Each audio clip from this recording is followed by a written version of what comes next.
Drunk Monk Podcast. Have a little seat right there. After this, you have to do something that you don't want to. But for now, it's a Drunk Monk Podcast. Fuck up.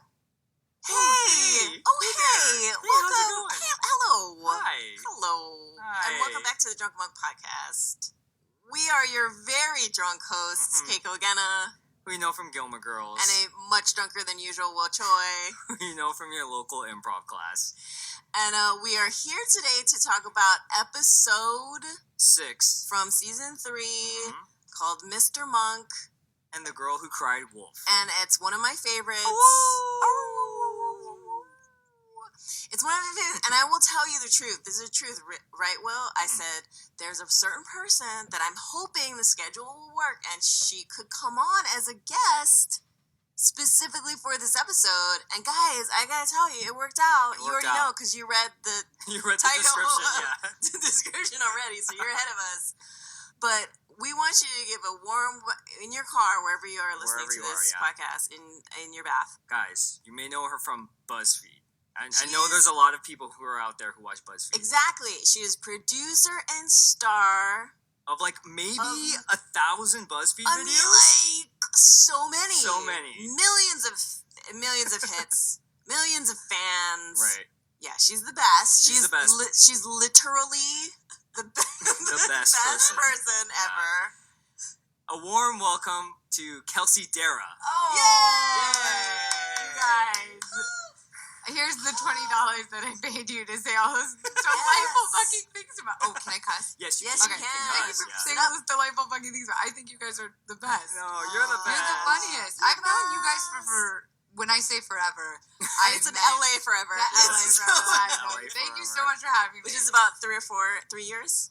No, How long not is that? even. No, I would Oh. say at least 2. Has it Okay, been 2 2 years, which is in LA forever. Yes. We're the best of Buzz. So Kelsey, Keiko, and I met at a local improv class. We did. And this was before you were working at BuzzFeed. Yeah, I was like getting the job when I first Yeah. was hanging out with you guys. I think so. Yeah. Yeah. I mean, I remember Kelsey talking about like, should I take this job at Yep. BuzzFeed? And then now you're like It one was of like, the top oh people. gosh, what is BuzzFeed? Like, what do they do? What's the goal there? Like, are you kidding me? Come on, Jesus, I was such a pretentious asshole a year ago. But yeah, you guys are thank you for having me. I've never seen Monk, but I know it's great. Yeah. Yeah, and I'm just glad that I have somebody in my life like you guys who finally forced me to watch an episode and also feed me welcome. alcohol. Are you kidding me? Oh yeah, guys, we're drinking Oh, lots man. of wine tonight. Mhm. It's a wine night. Is this your second, third? I stopped counting after Yeah. the first. Or as Niecy Nash would say, a wine night. A wine night. A wine night. Wine night. We'll get to it. Yeah. Niecy Nash is a Who's guest star in counting this glasses? episode. So wait, before we get started, Kelsey, what do you do at BuzzFeed? Just let's get a little bit Let's of see. that in. Totally. I edit, I produce, I write, I conceptualize, I get drunk a lot and stand in front of the camera. It's perfect. Yeah, no, it's a great job. I'm a producer there, a development partner, and we're... What was the title of the very first one that you did? Because I feel like right off the bat, it was like the very first video you put on BuzzFeed. It's like so nice brilliant. to Yeah, it was say. brilliant. It was Yeah. like something about like drunk Friends Probably. at when the... your BFF is Yes, drunk? when your BFF. Yeah, dude, I wasn't... The fact that people can relate to these videos and like recognize them is blowing my mind. Because Yeah. I've always just assumed that these were the kind of videos I was going to make, but the fact that like no one's shunning me for them is always like a positive But thing. you know what was cool about that video was that it was shot stylistically different than all the other it was BuzzFeed different. videos. It was No, I like agree. very Yeah. point of view. Yeah, It was like a drunk person. exactly. And Yeah. so I think that was what made you stand out from the very That's get-go. so nice of you to say. No, I BuzzFeed's agree. a great place to work because you can be any person, any kind of person, any type of person, and your point of view matters. And so, like, it just happened to be that I was a person who liked to drink and didn't know what they were doing, and I used that to my advantage. Yeah. So, yeah, it's weird that it could be something so trivial as like being drunk out with your friend and like can somehow make it relatable and people want to share it and talk about it. And it's just super dope. Yeah, I feel like the more specific it is, because it's really, like you say, it's like BuzzFeed is nurturing specific people's point of view. Mm-hmm. And I think that's why we get so attached to people, because it's not a cookie cutter. It's the creative voice of this person. It's one of those things where like you're always feeling like that thing, or you're thinking of that thing, and somebody else is able to like iterate that for you in a video, and like how could you not want to share it? Because when you post it, you're like, look at this thing. It's not me doing it exactly, but it's a thing we totally do, but I'm not going to get in trouble for it. Yeah. And like I feel like you said, like there's someone in BuzzFeed that you can relate to, because there's so many different points of views that like someone else, any one of those people, you go like, that's so the way me. that's so like our me. favorite comment. Yeah, exactly. And tonight, we are drinking as well. Mm-hmm. This is the theme. This is always our theme. But it's perfect for Kelsey. I do. I love to drink. I'm like what did you call me earlier? A functioning alcoholic. Yes. High functioning. Yeah, that's a big difference between just a functioning alcoholic and a high functioning. Because I have no problems. Like my biggest problem is like I really should clean the beds of my nails. Like that's my biggest problem. This is great. My guilty pleasure is hanging out with my friends, eating chips into a microphone and drinking wine. Yes, and we've consumed chips and wine and donuts. Donuts, yeah. And so, who of the three drunkest participants of us, of the drunk monks, there's a sentence in there somewhere, would like to summarize this particular episode? Kelsey, would you let me break it down for you. Okay, so there's this guy named Monk. Obviously, he's fucked up, right? But like, you don't know that right off the bat, but you get it because he touches shit, and you're like, okay, this bitch is fucked up. This girl who hangs out with him, you're like, I don't know, is that his daughter? Is that his wife? Is that his assistant? Who cares? She's hot. Let's go. Let's follow her. Then shit happens, and you're like, oh, he's a detective. Obviously, this kind of crazy shit happens only to detectives. Only, hey, here's a fucking twist. Like, what if you're watching Law and Order SVU, and all of a sudden, like, somebody pulled out the rug and was like, JK, this isn't really happening. It's very confusing. So you find out that the hot wife, sister, assistant is actually Sharona. Sharona. Is that where that comes from? Who cares? I don't know. Keep going. So you find out that Sharona's like seeing things. She thinks she like sees somebody who's stabbed in the eye, like a murder victim who's like following her around. That's like the ghost of her dead. Whatever. So she tries to convince Monk. His name's Adrian Monk. About her visions, and everyone gets involved, so he takes her to the psychiatrist named Kroger, yes. Like the store. And he's like, buy all these ramen packets for $8, and also, you crazy bitch. And she's like, no, I'm not, I know I'm not. Then the fucking son gets involved, the ex-husband gets involved. Monk is like, bitch, you gotta go on paid leave for a little bit. So she goes on paid leave, which like, what even is paid leave? Can somebody pay me to have a mental illness? That'd be amazing. I should get money from the government. And so then all of a sudden, Monk finds a clue, of course, because I'm assuming that's what Monk does. He does. This is my first episode. That's what he does, yes. And he's like, by the way, just sidebar, this is the most confusing episode for anyone to ever explain. It's going to sound like I'm fucking crazy. No. Okay, here's my breakdown. Monk finds a clue that proves that bitch ain't cray. Yes. Bitch ain't cray because her teacher had it out against her. Why? I don't know. The teacher was hotter than her. She had everything going for her. Why is the teacher trying to fuck up this bitch's life? So the teacher fucks up her life and plants... By the way, it's a writing teacher. So the teacher plants a writing story that, what's her name? Sharona wrote. And... carries out it's a whole thing. Well, okay. You should really watch it. You should totally watch it. So, all the way up to the end, totally right on. So the teacher, it is the teacher that we find out is the bad guy, because the teacher is purposely trying to make Sharona seem crazy, because Sharona wrote this story that the teacher wants to use as a legitimate reason, a method of killing her husband in real life. Because nothing is funnier than making somebody pretend like they're fucked up. Like, who? That's hilarious. Like, how many of us with mental illnesses are like, wait, is my English teacher actually just trying to fuck her boyfriend and plot against? But, like, she had nothing to do with it. She didn't. No, it was real evil because the whole thing was they made her legitimately question her own sanity. They And it planted worked. a mental illness in her head. Yes, it did. They broke into her house. They moved her keys. They put her remote control in the freezer. They really went to town and fucked with her And let me brain. tell you something. There is nothing more true or worse than a person who has like anxiety or fucking some sort of disorder than actually somebody plotting against you, which was like true in this tale. Like, you know, it'd be hilarious. Just bring out everyone's worst fear. And what? This was filmed in what? 2000? 2002, Yeah. I guess. Hilarious. Let me just tell you. Let's fuck up some people's like deepest insecurities about their mental. Oh God, so funny. But it all turned out okay because what happened? Because Niecy Nash, who plays Varla, who's the substitute nurse, AKA you guys Marla. gotta understand, AKA Marla, if you're drunk and you're like, what did she say that her name was? Finds out that there is a copy of the handwritten story, which is the proof that they need that Sharona is not crazy, that Sharona actually did write this story, and that the murderer has stolen the method of killing. And so we thank Niecy Nash. I love Reno 911. Yeah, oh my god, I love Reno 911. Cool. So that was our very different, very concise summary recap. Was that too long? No, it was perfect. Oh God, I'm so insecure now. very concise. I got on a roll, and now I'm not gonna say shit. What was everyone's favorite parts about this episode? Yes. What'd you guys like about this episode? Okay, my favorite thing about the episode was Sharona got some closure and relief. Because it's like an orgasm. It's like, oh, it's over. It's done. I don't want to do this anymore.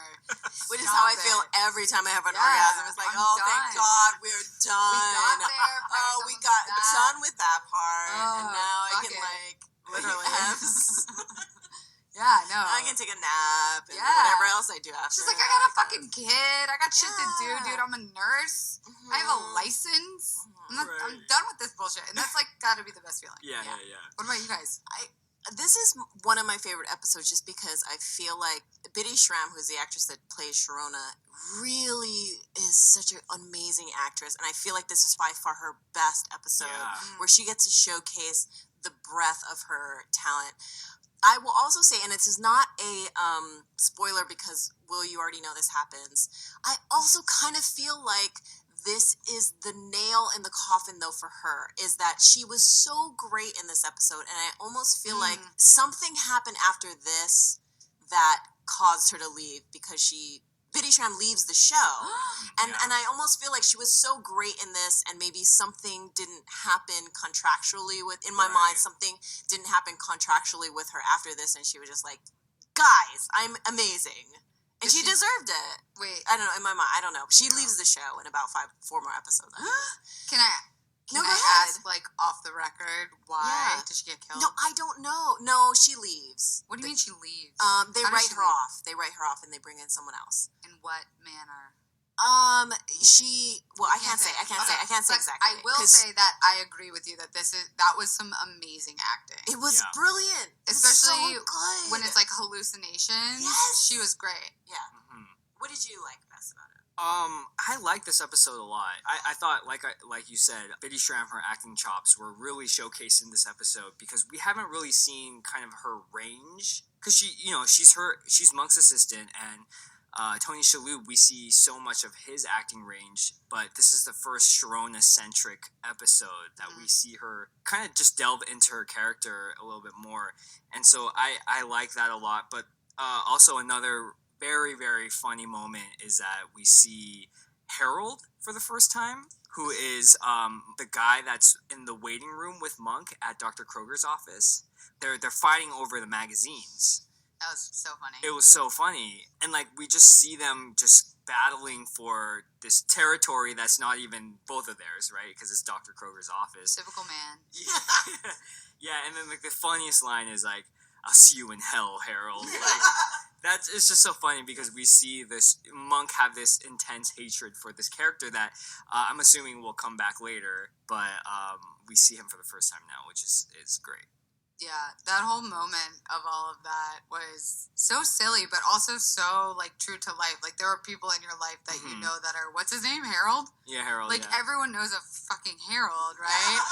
But, like, you everyone don't... knows a Harold, everyone knows a Harold, and, you know, I was just waiting for him to, like, burst at any moment, and he didn't. It was very good writing. No, it is. It is, yeah. And, okay, this might change the tone of our conversation for just a second, so bear with me. But, because, like, one of my favorite things also was when Sharona gives that piece of information, which we don't know a lot about her personal life, when she talks about her dad. So we find out her dad has had illness where he didn't get out of bed. I mean, I'm assuming it's depression, right? Because he didn't get out of bed. They didn't label it, but depression. Label it, He doesn't get out of bed when she was 12 years old. And she said this thing about, I know, so heavy, and she plays it so brilliantly. But she also mentions, like, he moves to another facility, and he dies in this facility, and she remembers that the room was painted blue, and then it smelled of fish. Right. And it's such a specific, and I feel like, I know I have these, but do you know that, like, when loved ones of ours pass away, it always seems like there's, like, this one smell or this one visual image that is just, like, somehow gets locked. Yeah. Do you know what I mean? Like, 100%. It's funny because it's not the entirety of their life, but it's some random image or smell, and it gets locked in your... It's weird. It's like a sense, right? Like, I still can't smell fog machines because it reminds me of the ride E.T. from Universal Studios. And when I smell fog, I go into just like a full-blown panic attack because the ride E.T. And like the whole being of E.T. scares the shit out of me. That was like the thing I had nightmares about all day. Really? Dude, E.T., the fact that I'm even saying the letters out loud is, like, a huge step, and I can't wait to tell my therapist about it. But, like, that, like, alien thing, I had nightmares about as a kid. Really? And then I went to Universal with my parents, and the ride, when you're walking through the ride at Universal, it's like a forest that has, and they blow fog machines because they want you to feel, like, mysterious. And anytime I smell a fog machine... It's like PTSD. I just like flash back into that moment of like being terrified of a fucking alien. What was he? He's an alien. An alien. Yeah. Call it what it is. So you, in your experience of it, E.T. was a bad thing. Like scary. Is he good? He's good. He's good. Dude, I see. Maybe 25 years later, I should watch the movie and like. Would your therapist be super proud of you if you actually went and saw E.T. on a screen? You could put it on a laptop screen. You could pause it or like turn the sound I down. would need to be with every control. person I love, surrounding me, holding my hand. Like, no, dude, it's just one of those things. Like, maybe that's where the stem of all my like shit is. I don't know, but. The smell, like when you were saying the smells, like immediately in my mind I thought of fog machines, E.T., terrified. So visceral. So you're telling me E.T. is good? Yes. Yeah, what about when he stands up and his neck like shoots up and he goes like, that's good? Yeah. Oh my God. It's okay, not harmful. So where I grew up, my bedroom was on one side of the house and my parents' was on the other. So anytime I had to like walk from my room to my parents, whether I was like scared or whatever, I had to walk across this one area of my house that was a dark dining room. And we had this long table, and I always just pictured E.T.'s fucking head popping up every time I walked past the dining room. You're looking at me like I'm crazy, but I swear to God, every time I would have to, like, run past my, like, room, kitchen, into my parents' room, I would be so afraid of this one like dark area of my house that I never went into, or like nobody ever went. And it was, I just kept having this visual, and I'm not even gonna kid. It was a visual of E.T. popping up on one side and the Hamburger popping up on the other. I'm not kidding, the Hamburger. This is such a fucking tangent, but I swear to God, it was those two things that I'm so terrified of. You brought it up. I did. It was smell. Okay. Please carry on. No. That's powerful stuff. I mean, no, but that's so specific. Yeah. Did you have like any childhood fears? Scent memories. Or yeah, or like. I mean, this is just random. I mean, when I was a kid, the only thing that I was afraid of is like we lived in Hawaii, and for some reason, I do remember there was a time where I thought there would be like a giant typhoon or something that would like. And I had this feeling like because a lot of times we would fall asleep in our living room. We had a very strange family relationship environment, but I had this feeling like, but if everybody touched clothing, then we would be safe. Like I thought, like if the blanket of you, if I was holding it and then I could maneuver so that this person's foot was touching the other person, like for some reason that would cause like some kind of magical, literally connected. safe, That's raft crazy. connection. That's That's child cute. thinking. Did you have any weird, like unreal, whatever? Yeah, I like mean, crazy, unrealistic, stupid childhood. Okay, childhood. I can't remember at the top of my head. I was afraid of like things, but I do remember when I was maybe like in elementary school, I would have this image of when I was growing up. I lived in my bedroom was very big. It was a bonus room. Bragging. So it was Humble brag. humble brag. Yeah, it was very long, and my bed was on one side, and then my door was on the other side. Oh, so you had to run and So I had to jump. I had to walk across the room to get to the door. So when I would sleep, I would have this image of this man wearing all like tattered black, like a kind of like a robe dress type thing, but very tall. He was like maybe 8 feet tall, and he would like a Dementor. I guess kind of like a Voldemort type looking man, but like he would crouch to get into the door, and then once he would stand like be in the room, he would stand up. That's and a be Dementor. very tall. Yeah, I guess You might be a wizard, Harry. Is that what I am? Like that's what a Dementor is. Is that it? Yeah. But yeah, that was the image I would have if I was afraid when I was about to go to sleep. And so he would. It wasn't his physical look that scared me. It was the fact that he would crouch and then rise really like tall. Alex Mack. Yeah, exactly like Alex Mack. Because my ceilings were really high too in that room. So it was him rising above the door level that kind of freaked me out a lot as a kid. So, do you guys think that those fears that we have as children, because they don't go away. No. They just morph, right? Yeah. Do they just morph into our fears of like being unsuccessful, or what do they morph there's like a psychological. There's something that morphs into like you passing it on now to your children. Well, yeah. Which is like very much about this episode, right? It's like the dad had a thing, and like she never found out what it was, so it like transforms into her, and she like carries that with her. Maybe it's chemical, maybe it's just like environmental, but there's something that he passed on. Well, here is, and this is another tangent, and I swear I'll help to wrap things up later, but here's a question that I have. What is the thing that you are the most fearful of inheriting from either your parents or your grandparents? You don't have to say, but I think it's kind of interesting. Because it's true, I think. I think there are things that we, My biggest fear, well, I don't know if it's a fear, but my dad does have diabetes, so that kind of freaks me out a little bit because I don't take care of myself physically very well, so I'm like, I'm probably going to get that. Aww. But do you not try to like combat it with anything? Yeah, no, right? It's weird. Because we're young. With the facts we're young and we think that we can live forever and we're, invincible. We're invincible, yeah. But I know that in the back of my head, like, that's in my body and it might happen. Yeah. But I think that's scary.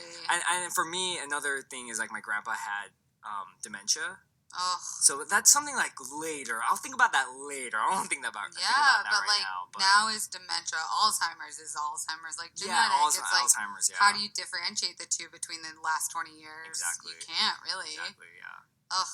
I mean, so do you just like, you put it in the back of your mind and Yeah. you go like, no, deal with it when I get to it. Yeah, when it happens. Yeah, I'll because deal with it when it happens. you can't live in fear. Yeah, exactly. Yeah, you really can't. You can't just like assume all the shit is going to happen to you. Right.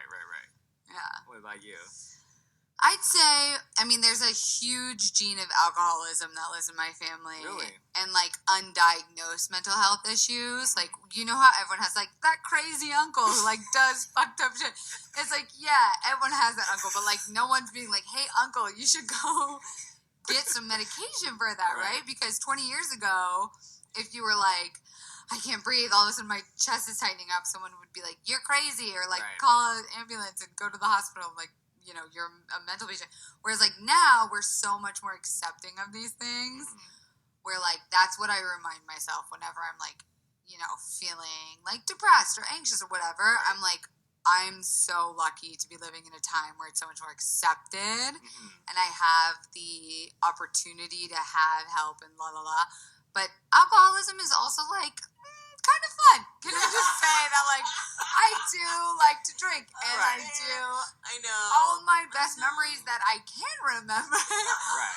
involve drinking. Like, so there's this weird like masochistic fight that I've been having. Right. And like, don't even ask because I sure do talk about it with my therapist. But it's a thing where I'm aware of it. And I just remind myself every day that like I'm lucky to know that I'm aware of it. Sure. Because whatever X amount of years ago, people didn't know what was happening to them and like felt crazy or whatever. And so I just am like, nah, I'm going to ride this one out.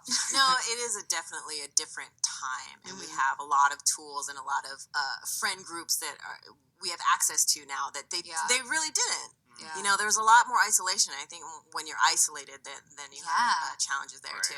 Right. Totally. What about you? Yeah. What was I going to say? I flashed to my mom, and it's kind of weird too because you're like, this is a podcast. Not that my mom ever listened to it, but I get scared, you know. But my mom, okay, this total honesty because this is a Drunk Mom podcast, and I get honest. But like the thing that scares me about my mom is that in the past, she's changed a little recently, but in the past, she's the kind of person that will just pretend that everything's okay, but you can feel just like physically in her body, she's the kind of person that has like the shoulders that aren't human shoulders anymore. It's just like a solid rock, like it's granite, and she just carries everything Mom with her. shoulders. Yeah, Just has to.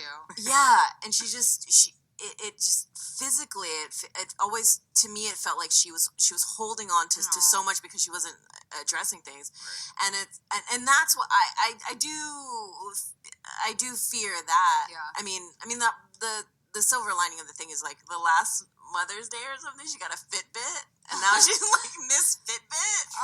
That's good. That's Moms great. with Fitbit. It should be like some sort of podcast.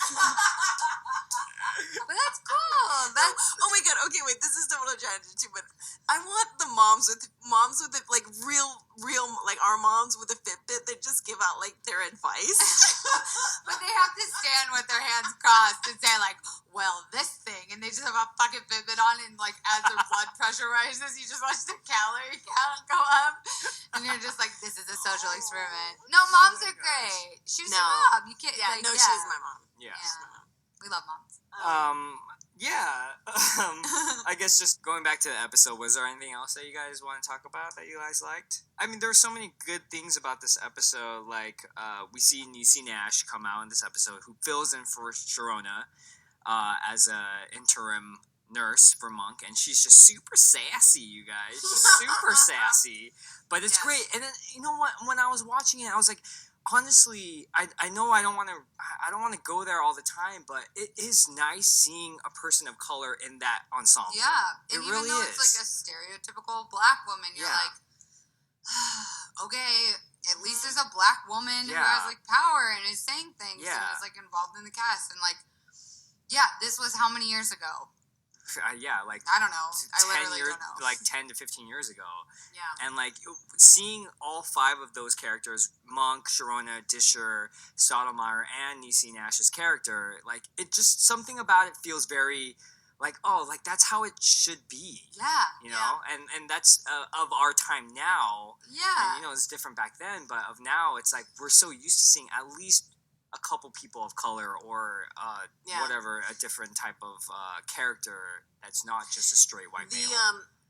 The detective at the very beginning was a black woman, and I noticed that if you go back and watch Monk, fortunately or unfortunately, a lot of those characters are people of color. But they are just like, she has one line, funny line, and then she's out. Well, and also, but it's not. It's not your What's lead. surprising to me is like, what was her character's name? Varla. What's surprising to me is Varla was the one with like the answers, right? She was solving the literal mystery, and they were like, hey, maybe we should pay attention to this more, instead of giving her, like, one clue or one dialogue. It was like, maybe we're on to something here. It's like, Jesus Christ, like, let people be people, and don't give her, like, the plot hole filler, if you will. Yeah, and like, and also we have a section called Asian Count. There's also one Asian guy who barely comes out. Asian Count, I missed it. but he's the guy who was filling in the eyebrows in the drawing. Oh, no! He was Asian. Okay. Oh, he looked like he was Asian. Okay, here's the thing, I was not paying attention to the person doing it, but rather the fact that how bad the system and the eyebrows were that they were saying. Like, I'm sorry, what Photoshop/identification tool do you 1990s people have that we don't? That draws those eyebrows on a certain person. Jesus Christ, what an offense. No, I know, because they went from super thin drawn pencil stripper eyebrows to like bushy Frida Kahlo unibrow type. That was nonsense. It was they had very little subtlety with the eyebrows. They were like, oh, you didn't mean he had brown hair, you mean he had light brown hair? And I was like, God damn. Yeah, they need to work out that computer system. Yeah, overall, this episode was super great. Yeah. I'm so happy that you were here to watch this one, Kelsey. So, Oren went to a dentist appointment, as you know. Oren went to a dentist appointment? And, of course, Toby is still out? Toby, we cannot find him. I don't know. I don't have a phone number. He doesn't own a cell phone either. He just ran off, and then he's just gone. We've been trying to find him. And I don't think the post that he made to Tobe Feet has been recent on Instagram. No, it's been a little while. So in any case, my reason for saying that is that we don't have someone to do the musical interludes. So, Kelsey, could you? I know you listen to this podcast. Could you do 100%. The musical interlude? To. Okay. Let me just warm up my instrument. You gonna warm up? Okay. I'm gonna warm up my instrument.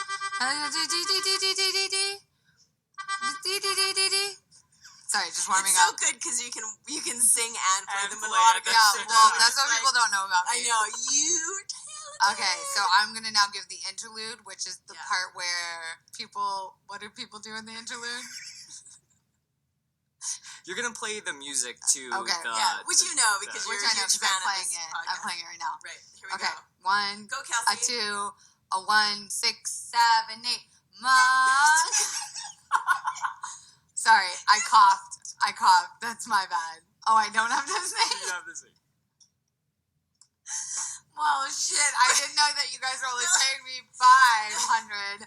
Now that I know you're only paying me $500, I'm actually only going to play the instrument. I'm not going to sing. Because, you know, it's tough to do the singing part hard. and the thing. 1, a 2, a 5, 6, 7, and... Plot holes. Thanks, Kelsey. You really have listened to this podcast. That was perfect. That was great. I have. Only Oren could do it better, but he's a bat. So he's a bat. Yeah. He's gone. So, do you guys have any plot holes for this episode? Kelsey is choking on her wine. I laughed at the same time that I was drinking my wine. But yes, if you're asking about plot holes, can I have more wine? I just have to clear my throat. Yes. After all that wine I drank. I don't think I've ever had wine come out of my eyes before. It's an incredible experience being on this podcast, let me tell you. Thank you, darling. Okay, so we're talking about plot holes? Yes. Was there anything that you found in this episode that did not make sense, or that you were like, what? Or so much. Can you give me an example so I know how to present mine? Okay. So we find out in the episode that everything was not in her head, and that everything was actually happening, right? So by her English teacher. Her English teacher and her lover, security guard. Yeah. What? Danny something. Danny, right? So we find out that this guy Danny, who has like a screwdriver in his ear and he's like stabbed a bunch of times, is actually him, and it's not a hallucination on Sharona's part. But in the scene, he is hanging from a ceiling where his neck is on a noose. How is that possible? Obviously, you can put in a rig so that you're not hanging, but that takes some time to set up. I don't think you can take it all down and erase any evidence that you had a rig up in there. Right. You know, in the 1 minute 30 seconds that Sharona takes to go get someone to come to check out the bathroom. Right. Yeah. That was the biggest one I had to. And also, they said it was a knife coming through his chest. Yeah. I for sure thought it was an umbrella. Did you think it was a knife? Did you ever see a knife? I never saw. What would a knife? That was an umbrella. It looked like an umbrella that you put in one of your fruity drinks. You saw a knife. No, I can't back up on that. I did not see an Watch it umbrella. again. Readers, listeners, whoever you are. Watch it one more again. Okay. The first shot. One more again. Watch it one more again. He has an umbrella top coming out of his chest. That's not a knife. Okay. Sorry. Okay. But you're right. The cleanup, the shit you got to wipe down. You got some Clorox wipes. I don't know what you have. I know. Right. It's too much. Yeah. Right. I have a plot hole. So when she actually finally kills her husband, there's so much lead up to it. So she serves him soup, tomato soup. So who? Exactly. Sharona's English teacher, whose name is Mrs. Penningham or something. Penninger. What a teacher Penninger, who is also Emma Caulfield, who is in Buffy. She plays a very important part in Buffy. Yeah. Cool. So they're eating tomato soup, which is the vehicle of murder because supposedly the poison can't be traced in tomato soup.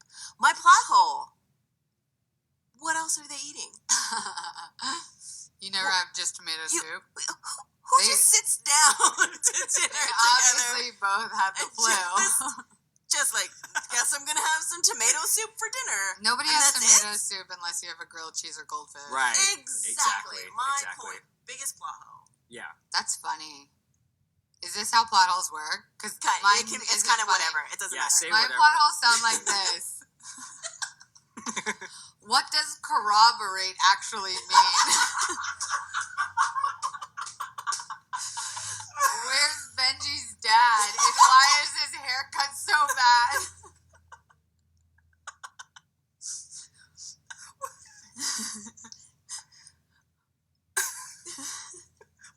What else do you have? How rich is your therapist, dude? Slate walls?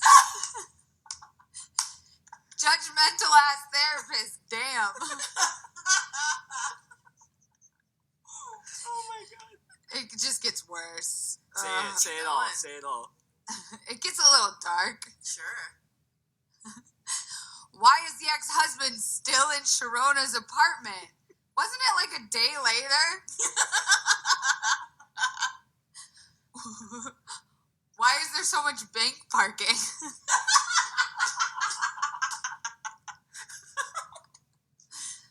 Why don't we believe women? If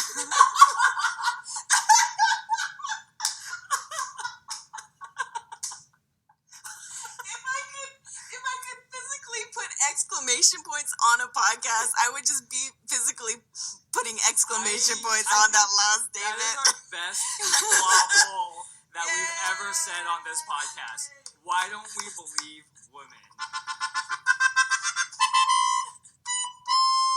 Gobbler! Oh my god, Gobbler got so excited he had to play something for that. Gobbler. True.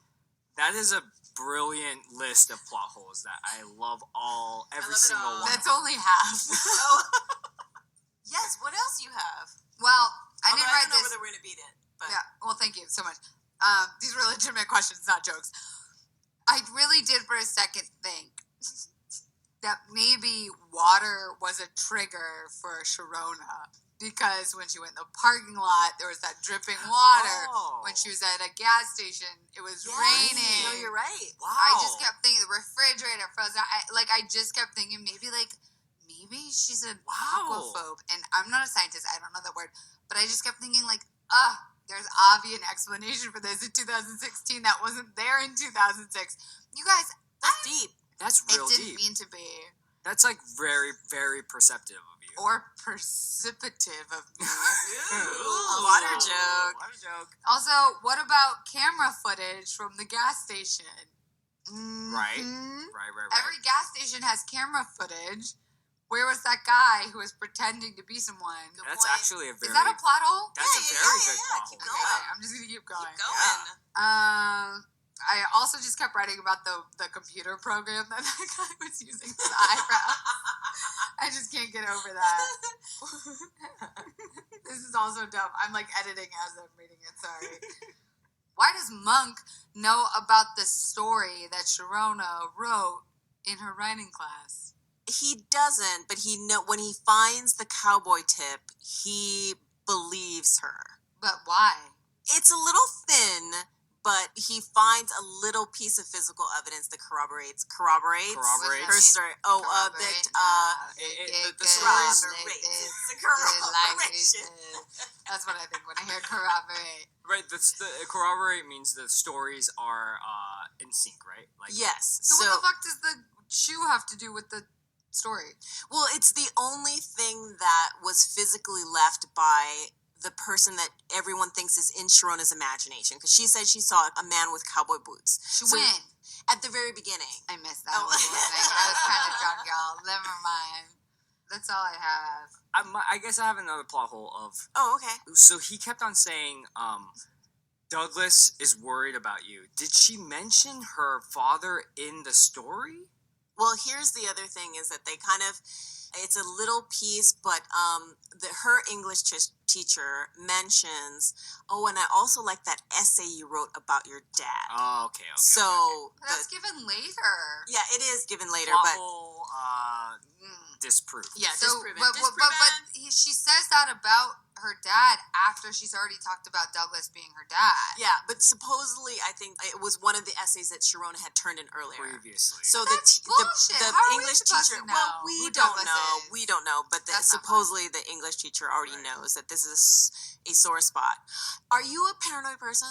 I'm such a paranoid Have you person. met me? Kelsey, nice to meet you. Yeah. Sorry, what are you holding in your hand? What are you holding in your hand? You're laughing? It's my finger. Oh. It's just my finger. Oh, God, that's but so it was awkward. pointing towards you, Where'd so you I get the understand finger? that it was... Who gave it to you? It was half my dad, half my mom. Well, what's your dad's name? What's his social? Norman. I don't know his social Your dad's security. name is Norman? It is, but he worked at Pearl Harbor. What He does was that a have to do machinist, with and anything? I don't know, but Wait, I'm just are trying to give you some against me in the information. war? No. God I'm damn it. trying to like legitimize myself and something. Kelsey. That was me beating something? Kelsey. Hey, Kelsey, you just... Wait. You just hit... This is one of Will's boarding members. If you didn't know, this is a bed and breakfast. oh shit, is that why I'm eating Eggs Benedict? Yes. It is why we have Eggs Benedict all of the time. This is a bed and It's breakfast. a good drunk food. I think you just woke up Mrs. Nabler. Mrs. Nabler. Well, why is she provoking me that way? Well, she was She sleeping was on the just couch. She was sleeping on the very And then tiny you couch. just hit her. Well, maybe if she didn't look like a woman, I wouldn't want to hit her. Kelsey, I don't think that's Kelsey. right. Kelsey, I don't No, think I'm that's just going right by to what say. society taught me, Miss Nabler. Is that your name? Yeah, Mrs. Yeah, Nabler, I'm Mrs. so It Nabler. looked sorry. like she deserved it. Oh, Mrs. Nabler, I'm Maybe so... if she had breakfast ready for me, it would be a different story. Kelsey, you already have Eggs Benedict. You have I'm a full hungry. Eggs Benedict. Mrs. Miss Nabler, Nabler. I'm so sorry. We apologize. Somebody call the doctor. Oh my god, Do you need a doctor? Do you need a doctor, Mrs. Nabler? Do I need a doctor? Doesn't look like I need a doctor. I'm Well, Miss Nabler. Doesn't look like I need a doctor. Well, do you need a doctor? I apologize on behalf of Kelsey. I didn't do anything. Well, she did. She slammed her pieces of paper on your foot. So, Mrs. Nabler, are you okay? I'm so sorry. I know you love to sleep, but this is something that Keiko and I love to do, which is to do this podcast. Oh, Sorry, I'm just waking up. What kind of insurance do I have? I don't know. We could look through your purse. Don't here. look at my purse. oh I'm so sorry. But you asked what kind of Just insurance. get my insurance out. Okay. But it's in your purse. No. Make an assessment. Mrs. Nabler, I'm not Superman. I can't look with Oh. X-ray vision Oh. into your purse without touching it. Wait, what are those glasses for? Mrs. Nabler, do not fog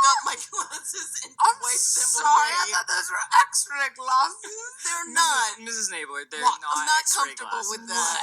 Well, I don't know. From the 50s. Mrs. Nabler, you're from the 50s? I've always wanted to meet someone from the 50s. Hello? What can you tell us any stories about that time? Sock hops. Sock hops. Milkshakes, we invented them.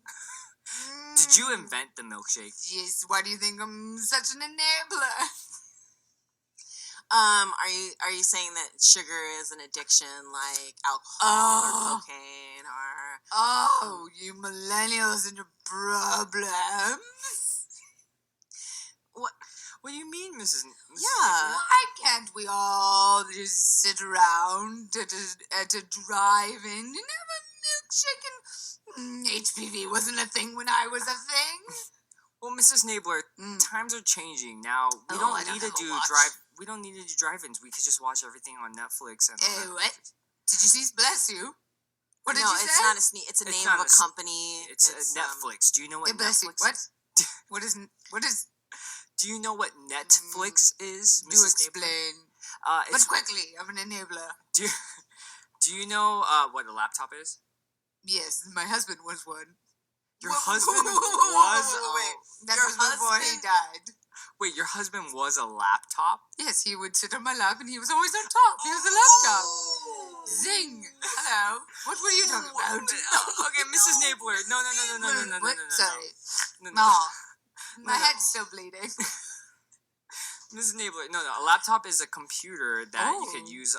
It's portable laptop, and you can Oh. watch TV and movies on it. Now, we're using one to record this podcast. Well, my grandchild does come by once a year, am I right, Kate?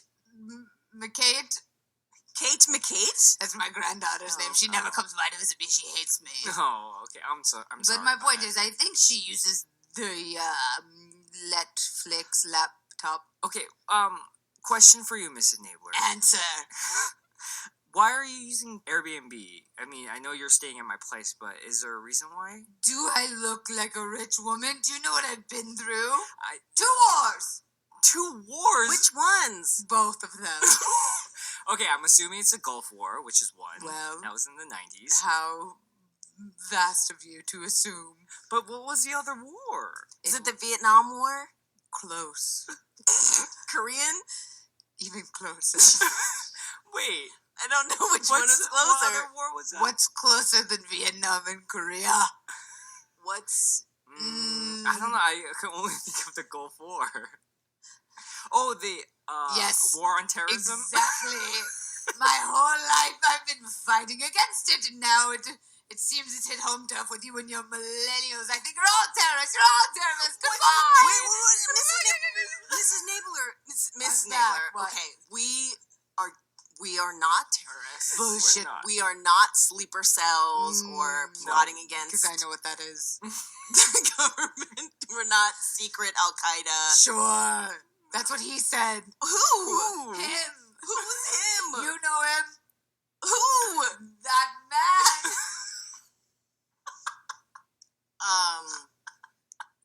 Who? Bin Laden? Yes. Oh, okay. And all of the rest of them. Okay. No. What? Mrs. Nabler, I What? think I want to say that you're kind of out of line. Oh. And I want to say that I Oh. think you should go back to the room and go to sleep. Put me there Yes. then, huh? Okay. Put me there.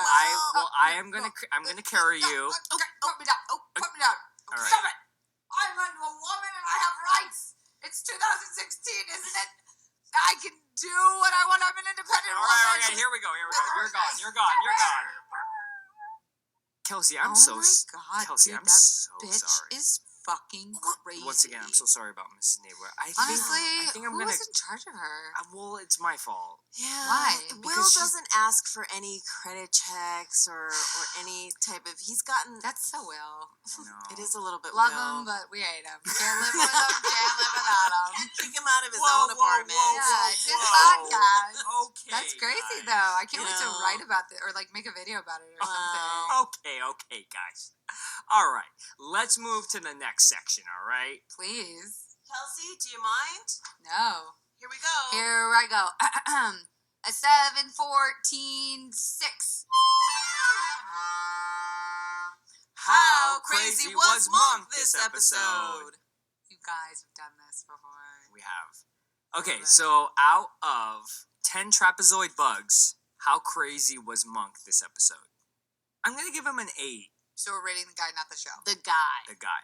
Oh. So how did you feel Monk was crazy? Out of 10. I will go first because I haven't seen it. Yes. This is my first episode, but what I gather is that he's actually cray. Right. But he's actually taking care of someone else this entire episode. Right. It's a very different episode. So from my first impression, he was rather 4. A 4. Okay. He still had his quirks and twerks about him, but he put someone else first before his mental illness, and that takes a lot. It does. That takes at least 6 points. Yeah. It does. So I'm gonna give him a 4. Cool. I'm going to say a 6 because 6 is my lowest. But I agree. He is definitely taking care of someone else. Right.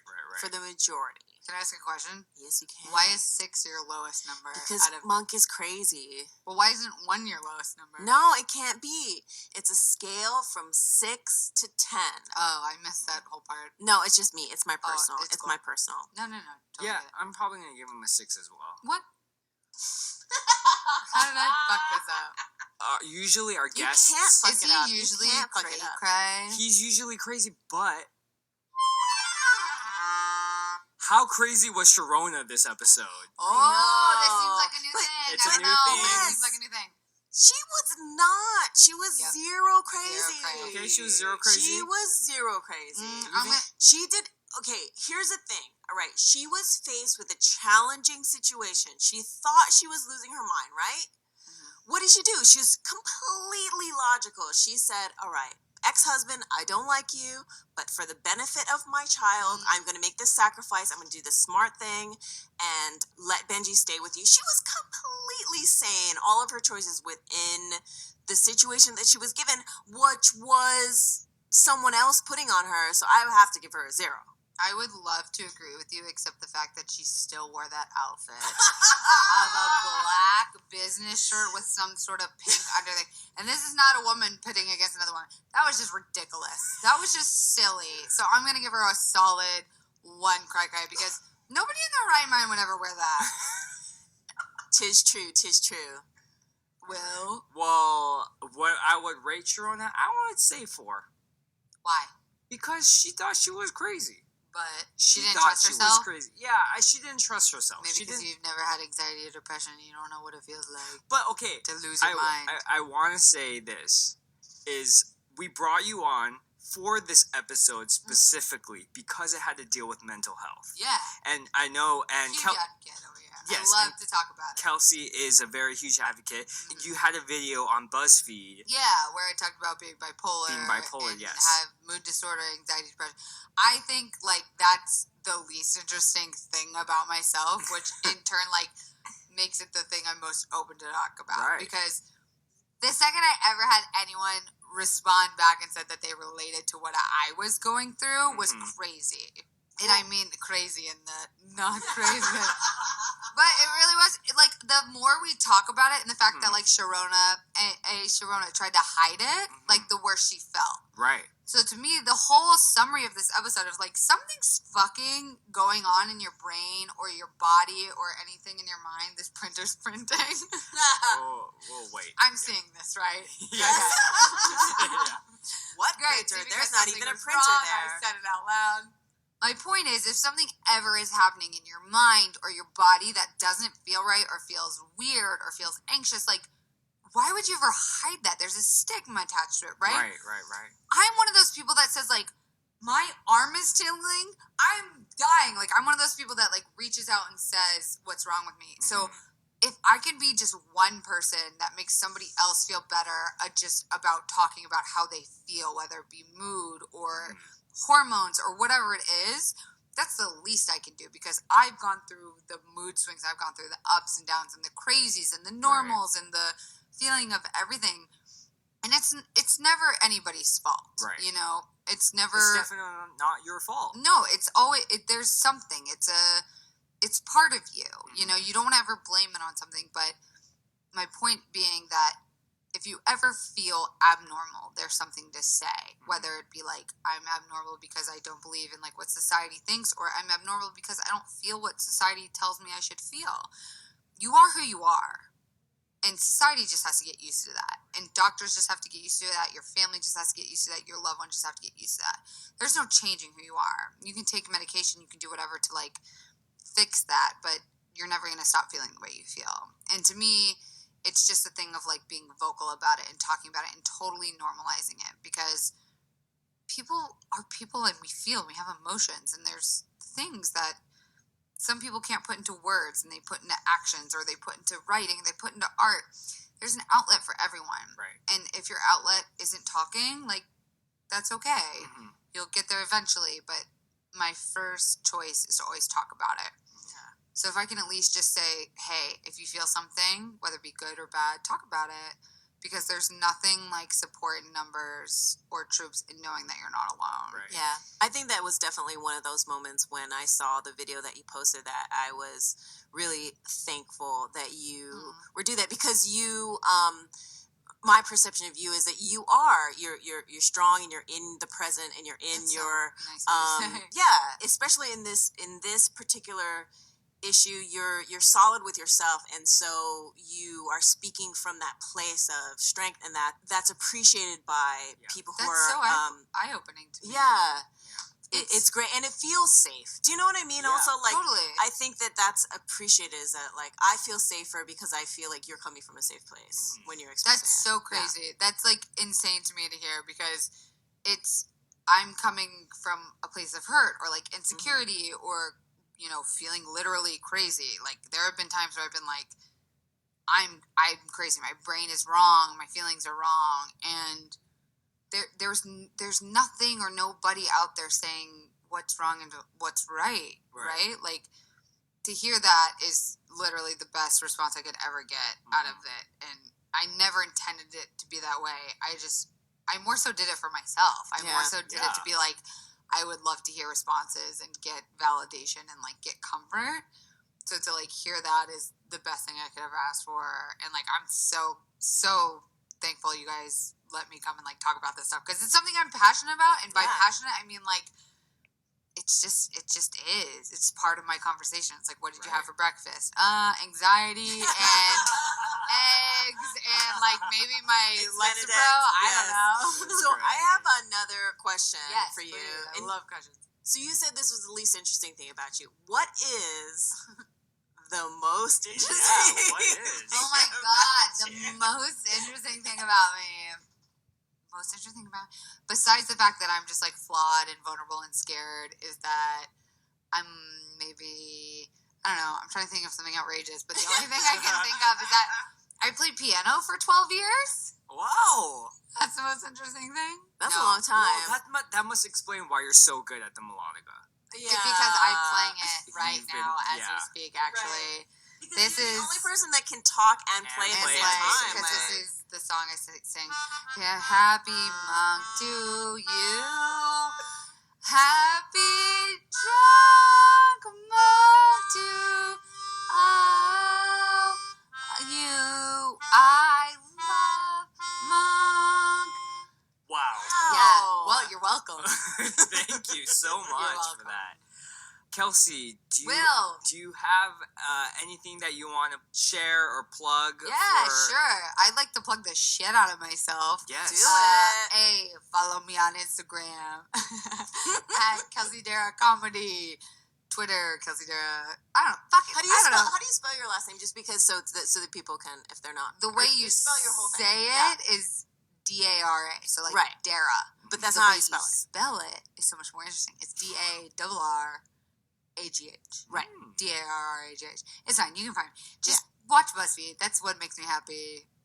Watch it. Yeah. Thank you guys for having me. And also, you may not recognize Kelsey from her voice from this podcast, but you will recognize her face. Because I don't speak in video.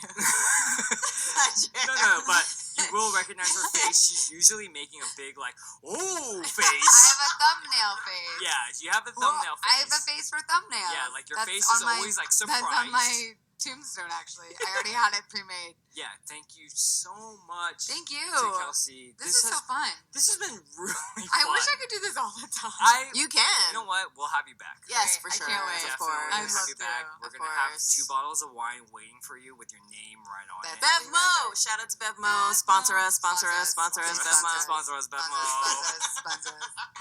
All right. It's been such a wonderful time. Thank you so much for listening to the Drunk Monk Podcast. Thank you to Kelsey for coming on the show.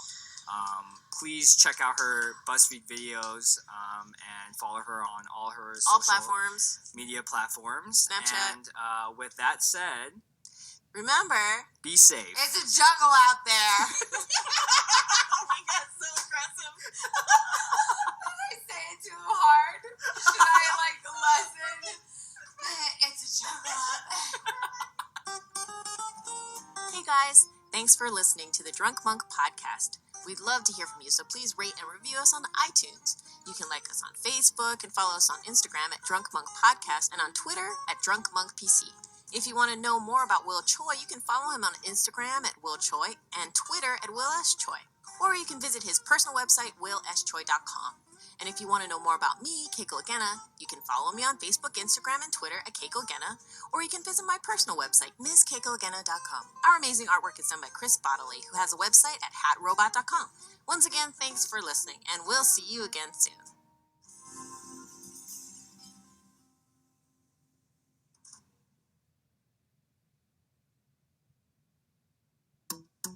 Welcome to the Drunk Monk Podcast. Have a little seat right there. After this, you have to do something that you don't want to, but for now, it's a Drunk Monk Podcast. Fuck up. We're here for the Drunk Monk Podcast. Yay! Yay! We are your hosts.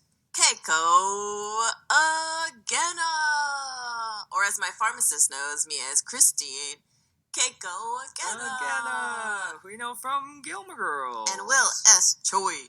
Who you know from your local improv class. And we're here to talk about Mr. Monk and the things that he does. Mm-hmm.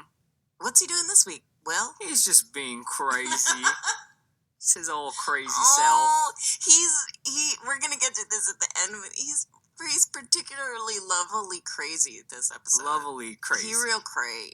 So we're talking season 4, episode 4. Mr. Monk goes to the office. Is that what it's called? It's called Goes to the Office. Goes to the office. Okay. Mhm. On my notes, I wrote Mr. Monk to the office. You're like, that can't be right. That's not right. Did you know? Is this true in Japanese culture that the number 4 is unlucky? That is right. Is that Chinese? It's Korean too.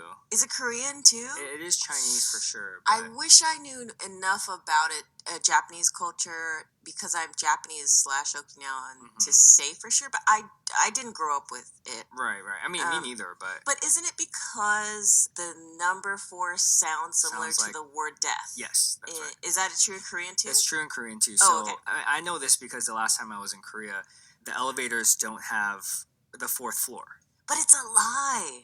What do you But mean? that's it's a lie. I mean, it doesn't mean that 4 ceases to exist just because you don't put it on the.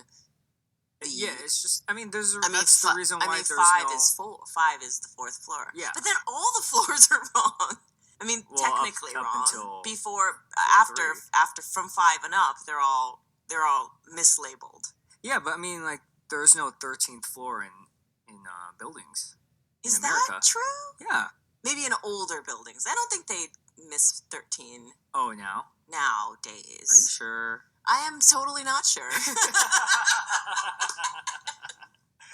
And we're not gonna check it out. But I don't know. Well, how should we summarize this thing? It's so fun.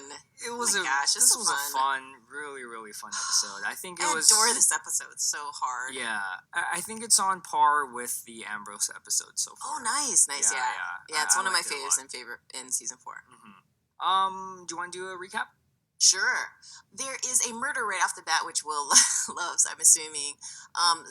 The parking attendant dies. The killer is waiting in there to break the hand of someone that works in a fancy building. He's a stockbroker, I'm guessing. Yeah. So the thing is that Mr. Monk is asked by the stockbroker to come in undercover and work in this financial company called Cross. So the deal of the episode is that Mr. Monk gets to pretend that he's a normal office worker, and he gets to do all of the things that he doesn't get to do in life, which is blend in and be one of the gang. The other subplot is that Natalie and this super schmancy stockbroker guy develop a romance as well. But by the end of it, you find out that there's someone who was born deaf, but has, through the magic of technology, has regained somewhat of his hearing, and he has been reading the lips of this stockbroker from a building a little ways off across a courtyard, and that's why he broke his hand, because the stockbroker was, because of a move of a desk, was blocking his own mouth, and the lip reader could no longer read his lips and like get stock tips and whatnot. So. But the problem is, Natalie, who was sort of falling for this guy, ends up accusing him of being a liar because a secret that she told him gets out, and she thinks that it was only that stockbroker could tell it, but it's actually the guy that was reading lips that was able to send out this email to reveal a secret of hers. In the end, Monk's disability of his germophobia kind of crashes his hopes of being one of the gang, but he ends up solving the case because he's Monk. Did I miss anything? That's pretty good. Was it pretty good? That was It might have been the best summary I've ever done on this. I think so. I will say that was probably. I was like sitting here being like, "That is really thorough. It's a really thorough." Actually, I took it seriously. I was like, I like this episode. For you guys, she has not taken any episode seriously. No, this is the first one that I cared about. Yeah. That was really thorough. I very much enjoyed it. I feel like I didn't have to watch the episode. I could have just listened to that. And you would know exactly what happened. And I feel like that's probably a lot of our listeners. It might be. Since it's not on Netflix. You can't find it unless you steal it. I know. Maybe 2017. We can always hope, right? Let's say the one thing we need for 2017 in so many ways is hope. It is. Thank goodness for freaking Rogue One. I'm not going to get into it. Yeah, what do you mean? Well, because there's spoilers and whatnot.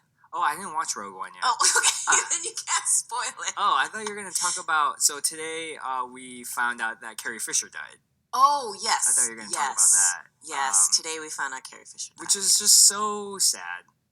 It is. It is very sad. So, I mean, whenever this comes out, which I think will be in the new year, I think.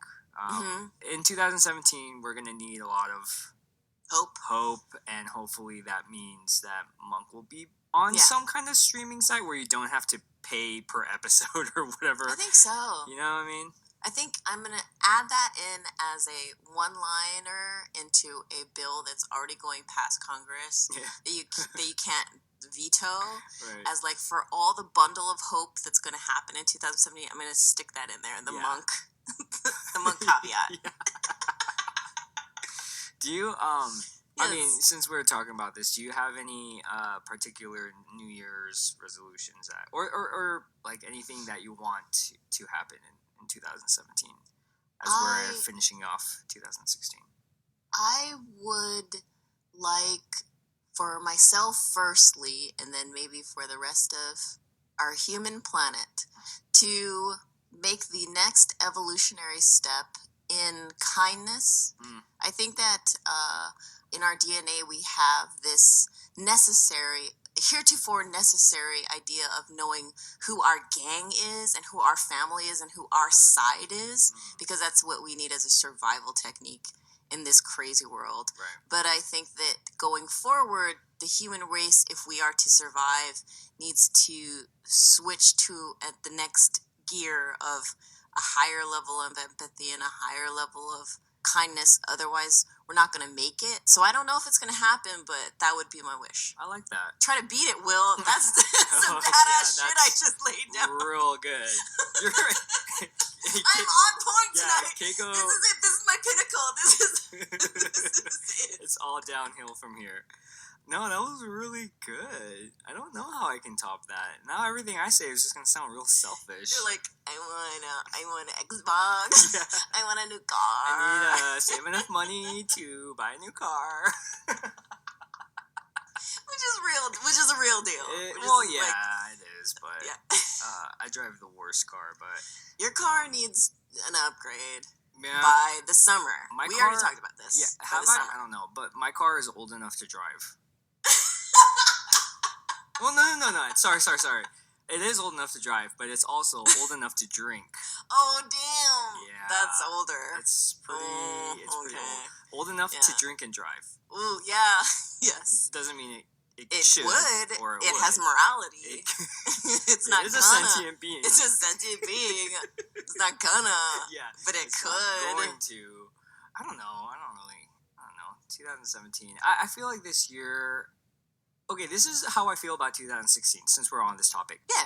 2016 was a bad year for the world in general, right? There's a lot of shit that think happened. yes. A lot of celebrities died. A lot of Yeah.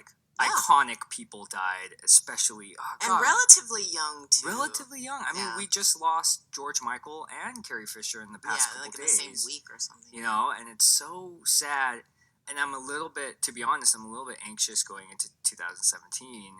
You know, a lot of people are like, "Oh, 2017 is gonna be better. It's gonna be so good." I know. But I mean, at the rate things are going, I can see it just continuing on the way that it's going. Yeah. But, you know, I will say that 2016 was a good year for a lot of people career-wise. That's true. Do you know what I mean? Like, a lot of people that I we know. know, Yes. a lot of great stuff was happening. So Yeah. I It's a mixed bag. It's a mixed bag. I think people are unsure. A lot of people that I know personally are unsure about how they feel about 2016. Yeah. Because it was a bad year overall, but it was a good year for them personally. So Yeah. they feel bad for saying it's a good year.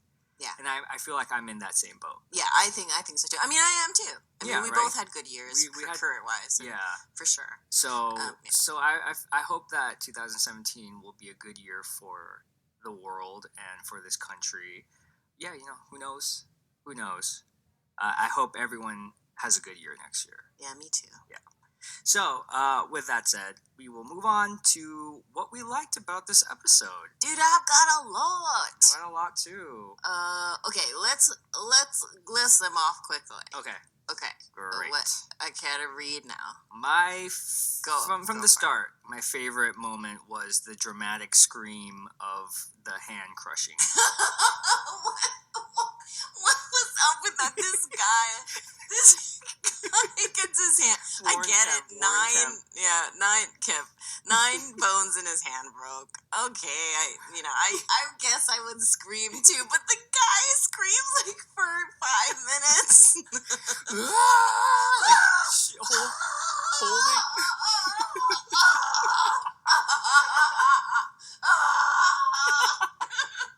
Like shaking his hand in the air. I mean, to be honest, I maybe would react the same way if Yeah, that I happened don't to know, me, yeah, but but- it was really funny. It was you That know was what it great. reminded me of when I don't know, I think it was a Datsun. This is way back in the day. It Mhm. must have been in the 80s or something. But my dad had like a hatchback or something, or not a hatchback, but it was something where you raised the back of the car. Okay. It's kind of sporty. But for some reason, we would put a towel in the crevice. Like if you open the back, we would put a towel in the crevice, and then we would close the back so that it would kind of like give us shade. I guess we couldn't afford tint in the house. So I was putting the towel in, right? But my dad freaking closes the door on no. my hand. Oh no. And yeah, so I had that. I mean, not to the extreme. My bones didn't break, Right. but my fingers were like smashed, Oh, were they and I'm jammed? screaming. Yeah, we're in there. Did you scream like that? No! No!